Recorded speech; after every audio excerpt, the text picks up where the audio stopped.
Lightning strikes can be as powerful as 1 billion volts. It can strike anywhere, anytime, and is not controllable. But that is not the case with the energy sources you work with. These various forms of energy sources can be controlled. Potential, the stored energy in anything that can fall or drop. Electrical, the energy in power transmission lines, batteries, and capacitors. Mechanical, the energy in turning shafts, gears, springs, and flywheels. Hydraulic, energy of fluid under pressure in pistons, motors, and accumulators.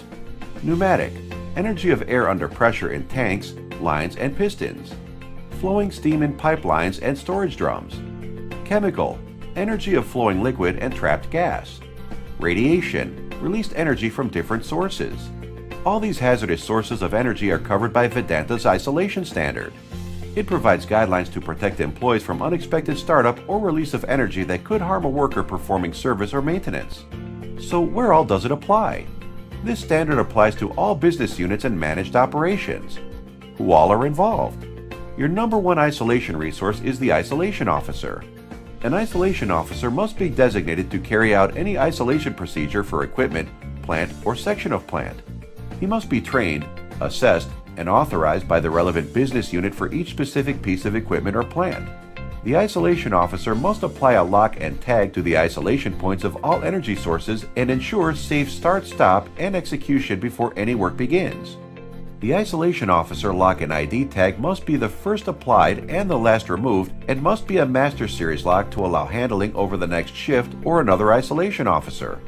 Where only one person is to complete the job in a single shift, that person must be an isolation officer and apply their personal lock and tag. After locking and tagging, he must clear the area for trial to ensure a zero energy state is achieved and verified. Finally, the isolation officer shall ensure appropriate controls are applied to the live work area. This includes preventing unauthorized access. The isolation officer is the expert, but everyone has responsibilities regarding isolation. What are those responsibilities? If you are performing work on a plant, equipment, or system, you must apply a personal lock and ID tag. Personal locks may only be locked or unlocked by their owners. What is the process? There are a few steps to achieve proper isolation. First, prepare for isolation by obtaining a written procedure identifying all energy sources, number of locks, isolation devices, communications with operators and other persons, and how to de-energize the plant or machine. Second, isolate all the energy sources, such as draining or blocking and bleeding pipes and valves, isolating the electricity, etc. The requirement is to isolate residual energies and achieve a zero energy state. Next is to secure each isolation device with locks and tags. Finally, after completing the task, inspect the job area and restore normalcy by removing isolation. If work is required on live equipment, this must be under a strict, written procedure.